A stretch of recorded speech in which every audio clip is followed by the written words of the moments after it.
Estados Unidos, 30 de diciembre de 2025. Hoy, un análisis de la normativa gubernamental que abarca desde la política migratoria y acuerdos internacionales de defensa hasta la seguridad en la aviación civil, los derechos de los funcionarios en periodo de prueba y cambios significativos en la regulación bancaria. Y todo esto sale de una fuente que podría parecer, bueno, el colmo de lo aburrido, el Registro Federal, el diario oficial del gobierno. Sí. Pero la realidad es que es una ventana directa al ADN de la administración, a cómo piensa y cómo actúa. Totalmente. Es que la gente oye diario oficial y se imagina un tocho de papel incomprensible. Claro. Pero hay que verlo de otra manera. Es el libro de instrucciones del país. Es la manera que tiene el gobierno de decir en voz alta, oye, estas son las reglas del juego a partir de hoy. Exacto. Y entre líneas, en los detalles más pequeños, es donde se ven las grandes estrategias, los miedos, las prioridades de un país. Es la burocracia convertida en geopolítica, vamos. Pues vamos a meternos de lleno en ese libro de instrucciones.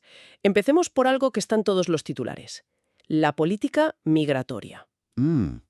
La idea que se transmite es que se están endureciendo los controles, pero lo que vemos aquí es que la estrategia va mucho más allá de poner más agentes en la frontera. Mucho más allá.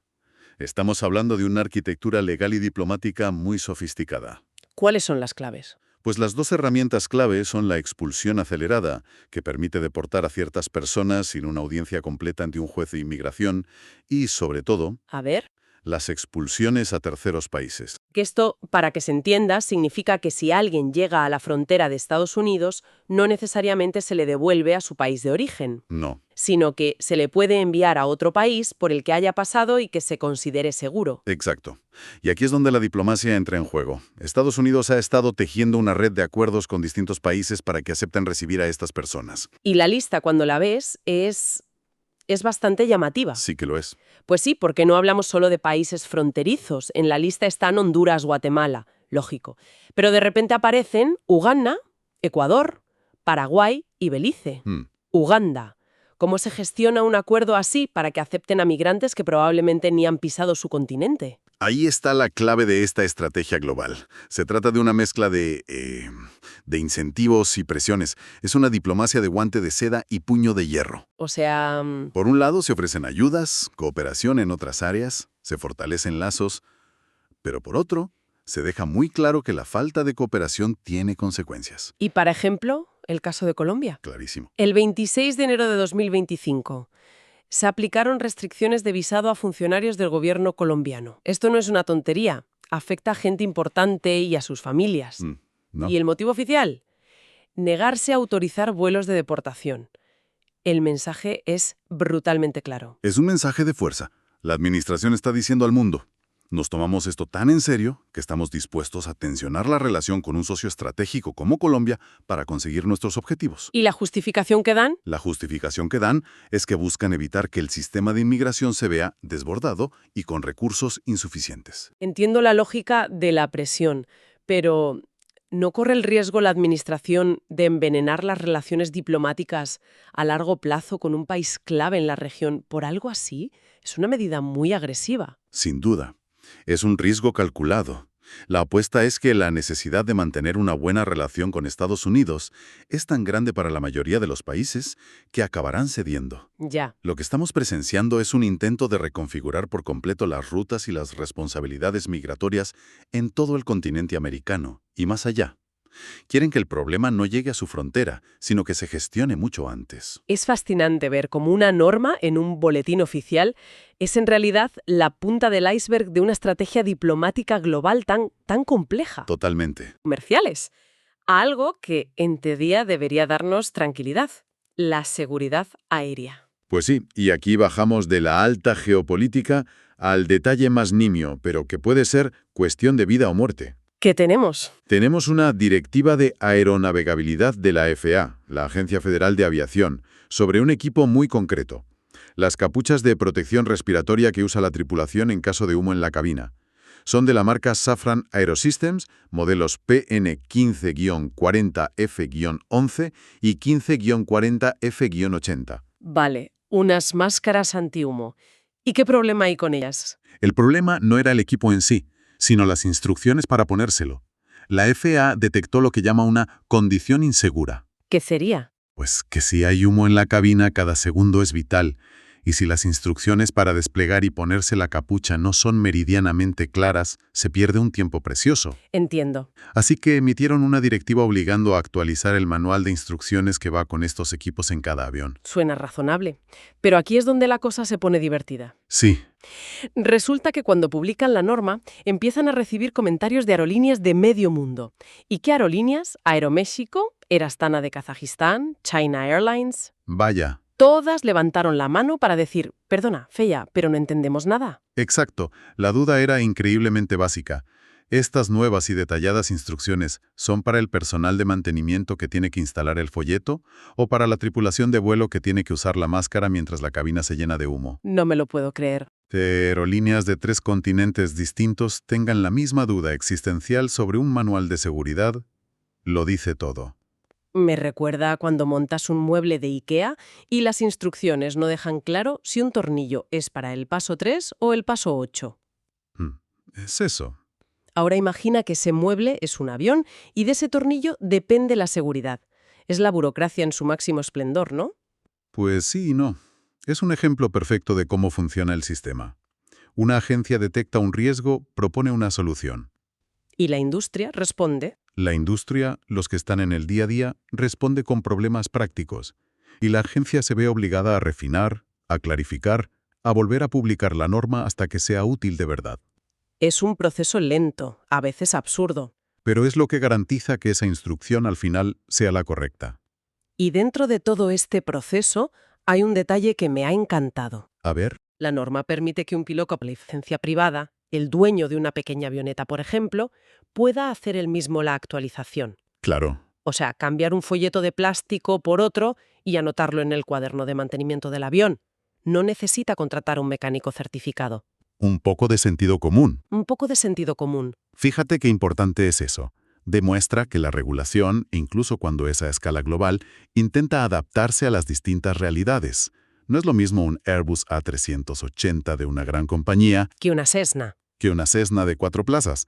Reconocen que para una tarea tan simple, el propio piloto es perfectamente competente, y así se agiliza todo para la aviación general.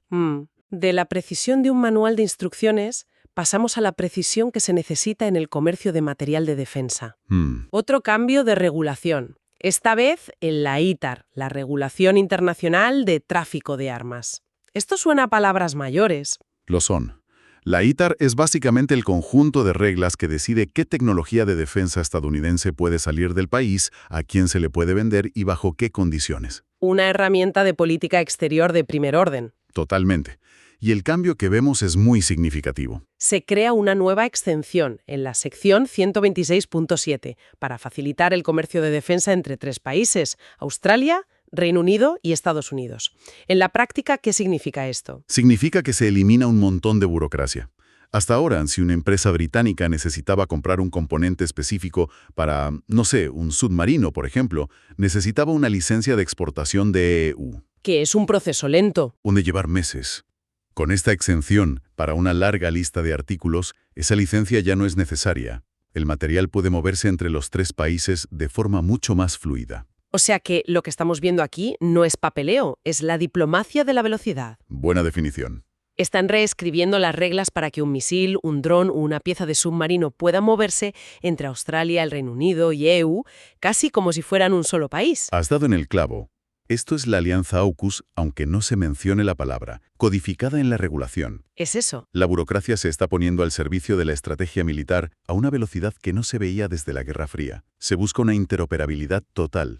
Que puedan compartir tecnología casi en tiempo real. Exacto, que sus ejércitos puedan compartir tecnología y repuestos casi en tiempo real sin que el papeleo sea un obstáculo. Es una señal geopolítica potentísima dirigida a potenciales adversarios. Y de nuevo, vemos cómo la regulación choca con la realidad y tiene que adaptarse. Sí, Porque la primera versión de la norma, al parecer, tenía un fallo bastante gordo. un fallo de principiante casi. La extensión original solo cubría los territorios físicos de los 3 países. Pero claro, ¿Se dieron cuenta? se dieron cuenta de que las Fuerzas Armadas por definición operan por todo el mundo.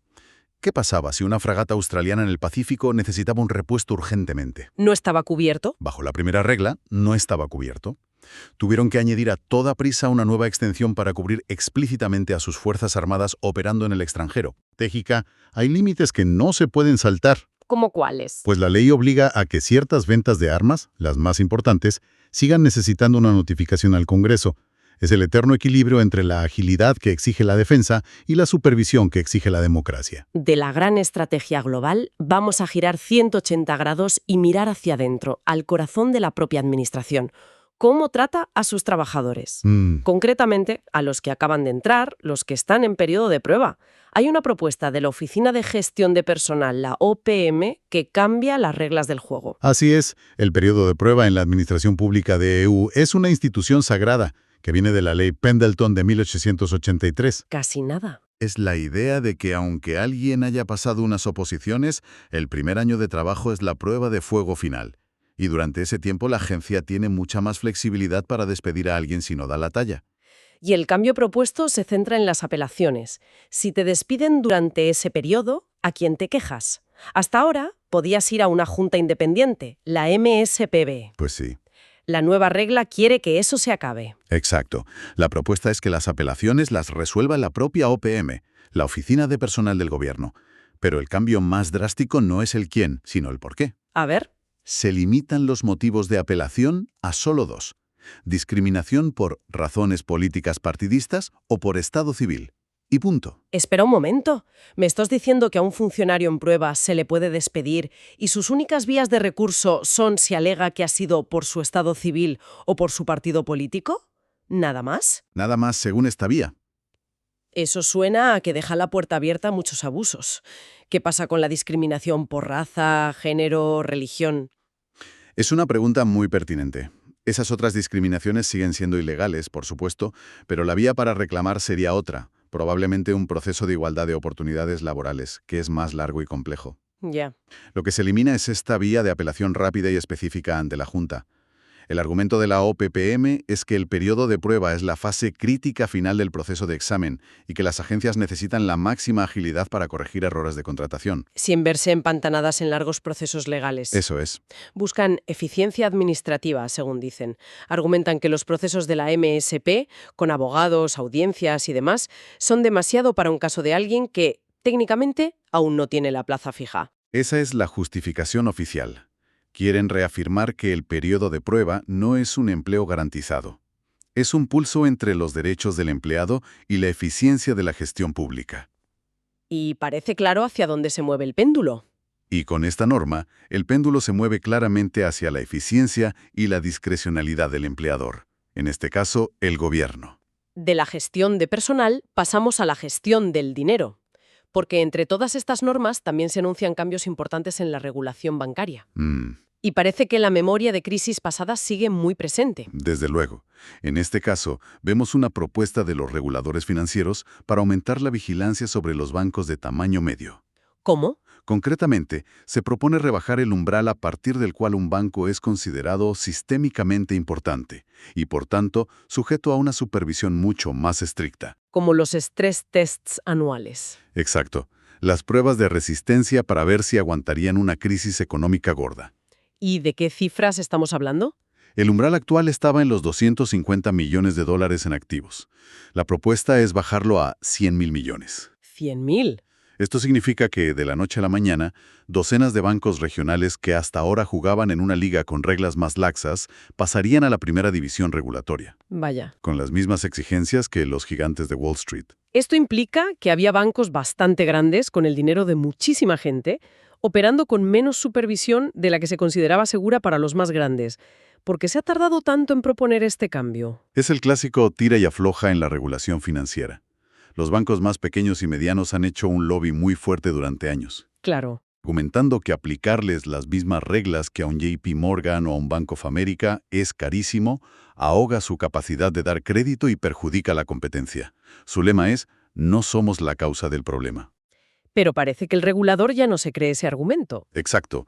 El documento justifica el cambio diciendo que la quiebra de varios bancos de este tamaño en los últimos años ha demostrado que sí pueden generar un riesgo sistémico ¿Y contagiar el pánico? y contagiar el pánico al resto del sector.